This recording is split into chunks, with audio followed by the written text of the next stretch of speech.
আসসালামু আলাইকুম বন্ধুরা, কেমন আছেন আপনারা? আশা করি সবাই ভালো আছেন। আলহামদুলিল্লাহ আমি ভালো আছি। আবার একটি নতুন ভিডিও নিয়ে আপনাদের সঙ্গে চলে এসেছি মিজানুর রহমান আজারির ওয়াজ। আপনারা যারা যারা মিজানুর রহমান আজারির ওয়াজ শুনতে ভালোবাসেন তারা ফুল ভিডিওটি দেখতে থাকেন, আশা করি ভালো লাগবে। যদি কখনো আপনি আপনার লাইফে কষ্ট পান, এটা যে কোনো ওয়েতে হতে পারে, যে কোনোভাবে এই কষ্ট হতে পারে। আমরা কিন্তু অনেক সময় কষ্ট পাই জীবনে। কষ্ট প্রিয় ভাইয়েরা আমরা পাই কি পাই না? পাই। মনে করেন আমার আব্বা মরে গেছে ফর এক্সাম্পল, অথবা আপনার কোনো সম্পর্ক কারোর সাথে ছিল, বন্ধুত্বের সম্পর্ক হতে পারে, যে কোনো রিলেশনশিপ হতে পারে, কষ্ট আমরা পাই। তো অনেক সময় দেখা যায় যে আমরা এত বেশি কষ্ট পাই যে আমরা ভেঙে পড়ি, আমাদের কিছু করার থাকে না, কেউ যে মোটিভেট করবে এরকম কাউকে পাওয়া যায় না। এজন্য কষ্ট পেলে কি করণীয় আছে, কি করলে কষ্ট কমবে, আজকে আমরা এই বিষয়ে কথা বলবো। সকলে শুনবেন তো ইনশাআল্লাহ? কষ্ট দূর করতে আপনি সব সময় ইসলামিক ওয়েতে 5টা টিপস অ্যাপ্লাই করবেন। জুড়ে বলেন কয়টা টিপস? আমি আপনাকে মোটিভেট করার জন্য বলছি, 5টা টিপস যদি কেউ কষ্ট পাওয়ার পরে অ্যাপ্লাই করে, আশা করা যায় তার জীবনে আর কোনো কষ্ট থাকবে না। সকলেই বলেন ইনশাআল্লাহ। 1 নাম্বার, যদি কখনো কোনো কষ্ট পান, এটা যে কোনোভাবেই হতে পারে।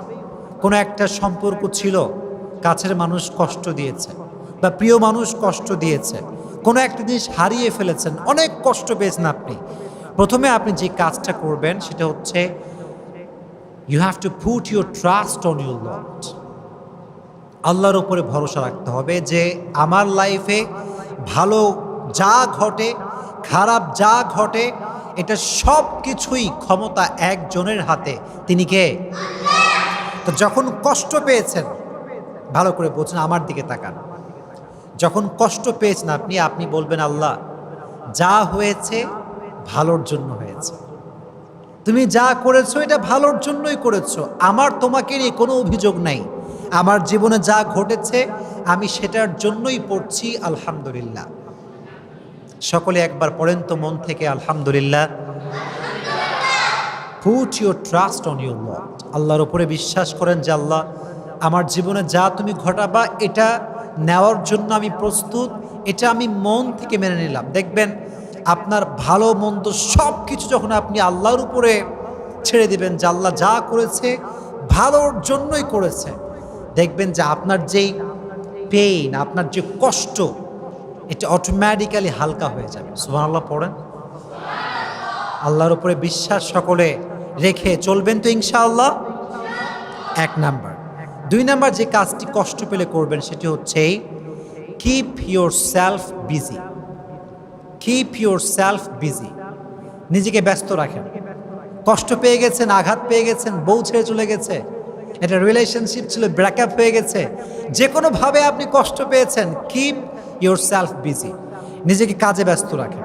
যে কোনো কাজ হতে পারে, এটা আপনার পছন্দের কাজ হতে পারে, যে কোনো কাজে হোক, খেলাধুলা হোক, বন্ধুর সঙ্গে আড্ডা হোক, যে কোনো কাজে just try to keep your self busy.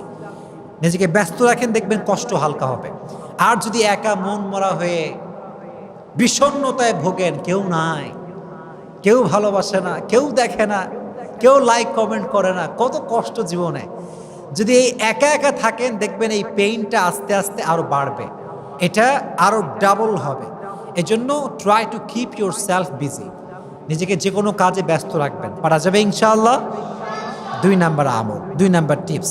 3 number যে আমলটি আপনি করবেন, যে টিপসটি অ্যাপ্লাই করবেন, সেটি হচ্ছে বেশি বেশি ইবাদত করবেন।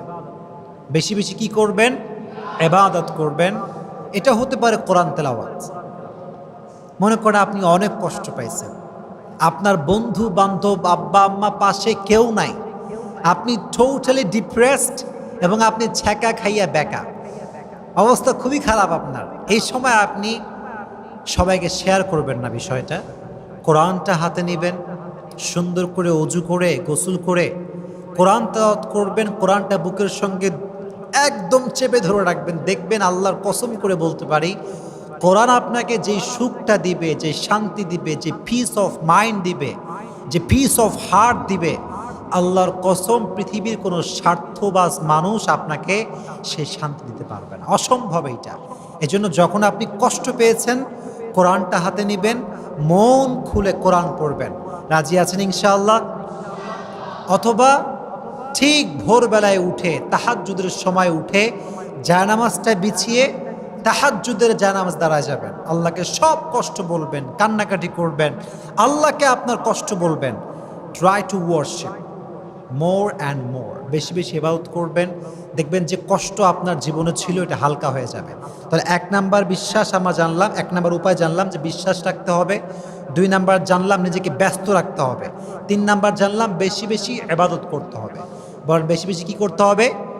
ইবাদত করতে হবে। 4 নাম্বার হচ্ছে spend your time with good people. যদি কষ্ট বেশি পেয়ে যান, ভালো মানুষের কাছে যাবেন। কি মানুষের কাছে যাবেন প্রিয় ভাইয়ারা? ভালো মানুষ যারা, যাদের চরিত্র ভালো, আচার আচরণ ভালো, এটা বেশিরভাগ ক্ষেত্রে আলেম ওলামার মাঝে পাওয়া যায়। স্কলার যারা, তারা ভালো চরিত্রের হয়। হুজুরদের কাছে যাবেন, ইমাম সাহেবের কাছে যাবেন, কথা বলবেন, দেখবেন মনটা অনেক হালকা হবে। এই যে যখন কষ্ট পাবেন, তখন আপনার সময়টা আপনি খারাপ জায়গায় দিবেন না, গান শুনবেন না, মোবাইল ফোনে বাজে ভিডিও দেখবেন না, ভালো মানুষের কাছে গিয়ে সময়টা কাটাবেন। রাজি আছেন ইনশাআল্লাহ? 4 নাম্বার। 5 নাম্বার, এটি খুবই গুরুত্বপূর্ণ এবং এটি শেষ টিপস, সেটি হচ্ছে spend your time with your parents. আব্বা আম্মার সঙ্গে সময় কাটাবেন। অনেকে দেখা যায় যে পৃথিবীর সবার সঙ্গে সে সময় কাটায়, কিন্তু আব্বা আম্মাকে একটা মুহূর্ত সময় দেয় না। এরকম লোক বাংলাদেশে আছে না নাই? অনেক আছে। মনে করে যে আমার বন্ধু আপন, অমুক আপন, তমুক আপন। বিশ্বাস করেন, বিপদে পড়লে আব্বা আম্মার চাইতে আপন পৃথিবীতে আর কাউকে পাওয়া যায় না। কথা বলেন ঠিক কিনা? আব্বা আম্মা সবচেয়ে বেশি আপন। এই জন্য কষ্ট পেলে আব্বা আম্মার সঙ্গে শেয়ার করবেন, আব্বা আম্মাকে বলবেন, আব্বা আম্মার সঙ্গে আপনার টাইমটা স্পেন্ড করবেন, দেখবেন আপনার কষ্ট হালকা হয়ে যাবে। তাহলে আমরা উপায় জানলাম 5টা। জোরে বলেন কয়টা? 5টা। আচ্ছা, আমরা রিপিট করি। এদিকে সবাই এদিকে রিপিট করি। আমাকে একজন মুখস্থ শোনাবেন, পারবেন তো ইনশাআল্লাহ? দেখি কে মুখস্থ শোনাতে পারে। 1 নাম্বার আমি বলে দিচ্ছি। 1 নাম্বার, বিশ্বাস এবং ভরসা করবেন একজনকে। তিনি কে? হায় এত মরা, জোরে বলেন কে? 2 নাম্বার, নিজেকে ব্যস্ত রাখবেন। নিজে কি রাখতে হবে? 3 নাম্বার, বেশি বেশি ইবাদত করতে হবে। বেশি বেশি কি করতে হবে? 4 নাম্বার, ভালো মানুষের সঙ্গে সময় কাটাতে হবে। আর 5 নাম্বার হচ্ছে আব্বা আম্মার সঙ্গে সময় কাটাতে হবে। আচ্ছা, কেউ কি আছে আমাকে বলতে পারে 5টা? আচ্ছা বলো, আমি সাহায্য করব। কেউ নাই? কেউ নাই? মুখস্থ করে নাই কেউ? আচ্ছা, 1 নাম্বার বিশ্বাস রাখতে হবে। সবাই বলেন 1 নাম্বার কি রাখতে হবে? 2 নাম্বার নিজেকে, মাশাআল্লাহ। 3 নাম্বার বেশি বেশি, বাচ্চাদের ব্রেইন বেশি, তোমাদের ব্রেইন নেই, তোমরা মগা। 3 নাম্বার বেশি বেশি কি করতে হবে? ইবাদত করতে হবে। মজা করলাম। 4 নাম্বার হচ্ছে ভালো মানুষের সঙ্গে, এই তো মাশাআল্লাহ। 5 নাম্বার, বাবা মায়ের সঙ্গে সময় কাটাতে হবে। দেখছেন, এই বাচ্চাদের নলেজ বেশি, মাশাআল্লাহ। তো আল্লাহ যেন আমাদের সবাইকে এই কাজগুলো মানা এবং বোঝার এবং আমল করার তৌফিক দান করে। আমরা সকলেই পড়ি আমিন। ভিডিওটি ভালো লাগলে একটি লাইক, কমেন্ট ও শেয়ার করে পাশে থাকবেন বন্ধুরা। যারা যারা শেষ পর্যন্ত ভিডিওটি দেখেছেন তাদের জন্য অনেক অনেক ভালোবাসা থাকলো বন্ধুরা। আরও নতুন নতুন ভিডিও পেতে চ্যানেলটিকে সাবস্ক্রাইব করে পাশে থাকবেন বন্ধুরা। ভালো থাকবেন, ধন্যবাদ।